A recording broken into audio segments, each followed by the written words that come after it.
अस्सलाम वालेकुम नाज़रीन, आरपी न्यूज़ के साथ मैं हूं मुख्तार मलिक। सबसे पहले एक नज़र आज की अहम तरीन खबरों पर।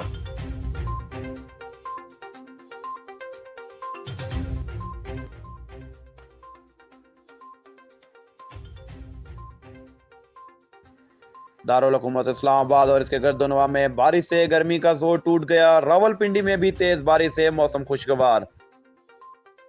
महकमा मौसमियात की 2 रोज तक बारिशों की पेश गोई। नशीबी इलाकों के लिए रेन अलर्ट जारी। मरी में भी बारिश से मौसम खुशगवार हो गया। खैबर पख्तूनख्वा के जिला चित्राल में मौसलाधार बारिश से नदी नालों में तगयानी। मुल्क के मुख्तलिफ अजला में आज शदीद गर्मी पड़ने की पेश गोई। सिंध और बलूचिस्तान के मैदानी इलाकों में पारा 45 डिग्री तक जाने का इम्कान है।